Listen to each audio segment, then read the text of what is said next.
Welcome to the podcast of ReMO, the Researcher Mental Health Observatory. In the previous season of this podcast, we have heard the stories of 3 brave researchers who came forward to share their struggles on their journey through academia. In this season, we meet 3 guests who bring a different perspective. They talk about the reality of academia today, both at personal and systemic level, commenting on what works and what doesn't, and most importantly, on how to move forward. In other words, they contribute to a transformation of the research ecosystem to benefit well-being and mental health of the professionals, the people who work in it. Quote, "We refuse to see things for what they are and ask why. We want to envision things that never were and ask, why not?" I am Federica Bressan, and I welcome you on this podcast.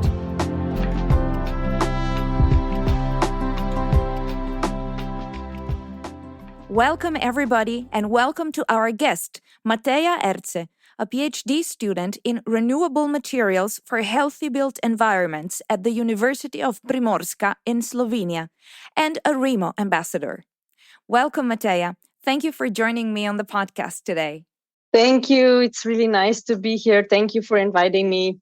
In the first part of this conversation, I would like you to discuss some of the main challenges that you have observed at personal and systemic level in your journey as a PhD student and as a ReMO ambassador.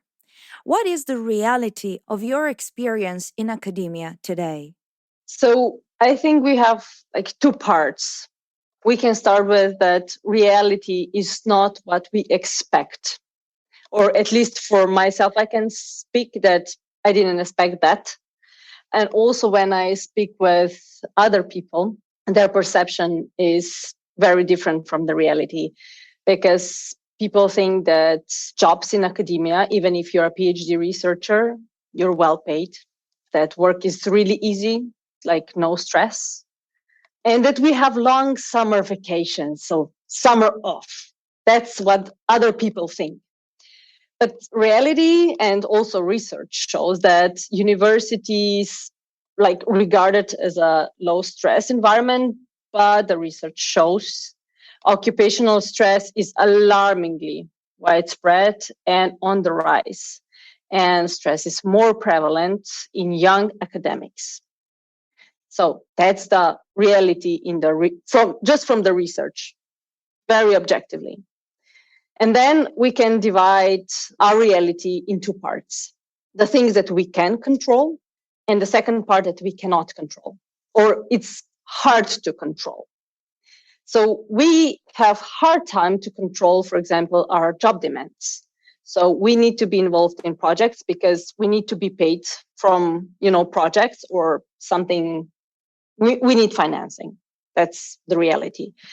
Then we want to be involved in cost actions. Of course, we want to meet people, we want to learn things, so we need to be involved. Then in Slovenia, we need to defend our PhD thesis after 2 years when we defended our disposition. So we have time limit, which is causing a lot of stress.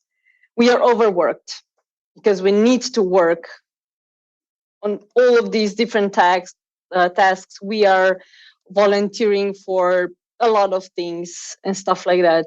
It's, nonstop work. We don't have really a job control, and we hardly, or even it's not possible to control the supervisor's leadership style. We like it or not, the person is our supervisor. What can we do about it? But I will talk about that a bit later. Then the other thing that we hardly control is job insecurity. So we have short-time contracts. We are facing financial insecurity, and we work in competitive atmosphere. And all of these can cause depression, anxiety, burnout, emotional exhaustion. Then the other thing is that we are kind of changing our identity within the process of PhD. We want to be part of the community. We want to be experts on our field. Of course, when you kind of finish your PhD, you are expert on the field. But we don't know how community will accept us. Will this community support us? Will this community encourage belonging of the community? So these are the things that we hardly control. We are part of this system, but we can't really control them. Then the other things we can control.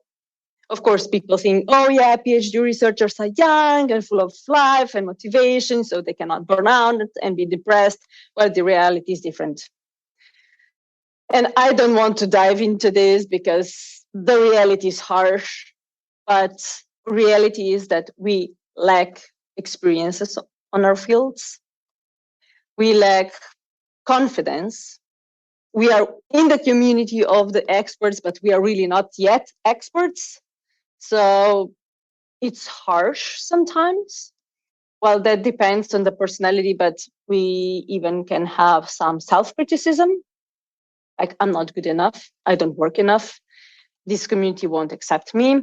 I need to work more, study more, explore more, I don't know, hundreds and different of these things. And because of that, because we are in a community where people are experts and we are not, we can be good friends with imposter syndrome, you know? I've heard of that one. Yeah, if I may chime in for a second here, I Sure. would like to say that I find very interesting what you said in the beginning and then elaborated on, which is the perception of the profession. Those who work in academia know the truth firsthand, but those who don't, those outside of academia, may indeed have a false idea of what the job of a researcher is day to day. Who is outside of academia? Well, the general public. It would be your mom, it would be the men in the street, but it would also be those who have not stepped into academia yet. So, all those young people who wish to have a career in academia and those who are applying to enter a PhD program. If those people have a false idea of what research is, they will be the most hurt because the fact that their expectations will not be met will be really hurtful. It will be a rude awakening. And maybe some of them would have made different choices had they known what they were getting themselves into. So, is this part of what you were trying to say? Yeah. Yes, definitely. When I started doing a PhD, I was so excited, what I'm going to do and stuff like that, because I know a lot of people who works in academia, but they are senior researchers. Nobody talked about how it is to be a PhD student or how it's to be like a postdoc. Nobody talked about it. Or I don't know, I just know people who did their PhD smoothly. Maybe, I don't know, but now that I am a PhD student and now that I talk with my colleagues who are also PhD researchers, well, it hurts because I wasn't prepared for that and nobody alarmingly told me, what's the reality. Maybe because they knew how it is and they didn't want to push me away from it or something. I don't know.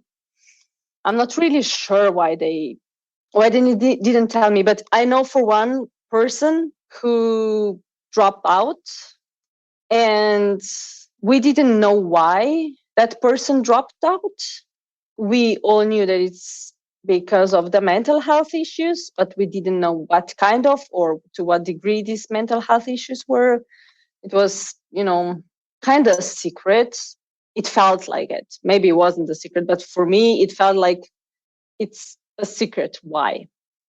Besides being a PhD student, finding out the reality of the job on the job, you are also a ReMO ambassador.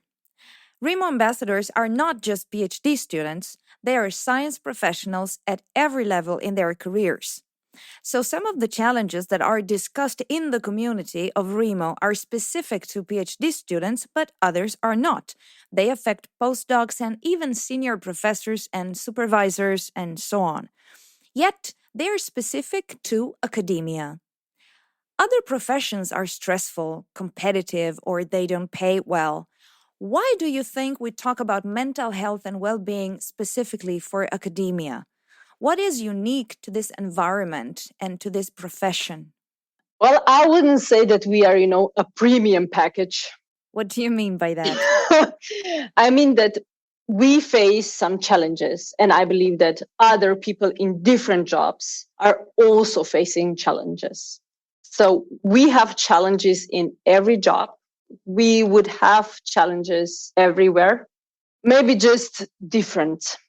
They wouldn't be so, how would you say, they wouldn't tackle our mental health that much.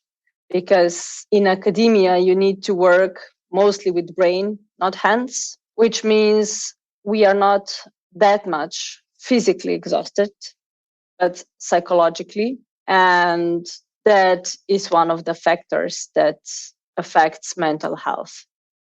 That's why we need to be very careful when we talk, it's easier to have some mental health issues when you're psychologically exhausted. Because when you're physically exhausted, you can sleep nicely most of the time. If you're psychologically exhausted, it's hard to sleep. And if you don't sleep well, then you are emotionally and psychologically usually not well if you don't do something about it. And what else? You need to be highly concentrated to write, for example, a scientific paper. Well, if you need to, type some other things, I don't want to say that if you are doing administrative work that you don't need to be focused. You just have a lower level of concentration. But if you need to write a scientific paper or project proposal or something, you need to be highly concentrated, and it's psychologically exhausting. In fact, other highly demanding jobs have mandatory breaks, like people who translate at conferences and conventions. I think they have mandatory breaks every 15 minutes or so. Otherwise, you burn out. It's detrimental to your well-being, and you don't translate that well. So, we don't have mandatory breaks. That's true. And also, we don't have a limit to how much we produce. There is no maximum number of papers we are allowed to write in a year, no maximum number of applications we can submit. It seems to be the more the better, as many as you can. One out, next in. Basically until exhaustion. The job doesn't tell us when to stop. Yeah, there's this competitive environment. I need to submit as many papers as I can produce. That's the part of the competitive atmosphere that we work in. Thank you very much, Mateja, for this first part of this conversation, where you have pointed out some of the challenges that researchers face in their careers, both at personal and systemic level, including a misleading perception of the job, which leads to wrong expectations, and then the pressure to produce as much as possible, and about the intensive intellectual labor that's in the nature of this job. In the second part of our conversation, I will ask you about how things would look right to you. Not really a plan for action, but a description of what a healthy, functional, reasonable, and realistic scenario would look like for you. See you in the second part of this episode of the ReMO podcast with Mateja Erce. Thank you for listening to this podcast. For more episodes, please check out our website at remo-network.eu. ReMO is spelled REMO-network.eu. The podcast was brought to you by the Researcher Mental Health Observatory, Cost Action number 19117. I am Federica Bressan, host and producer of this podcast. Additional audio editing by Davide Linzi. Mixing and mastering by Davide Linzi.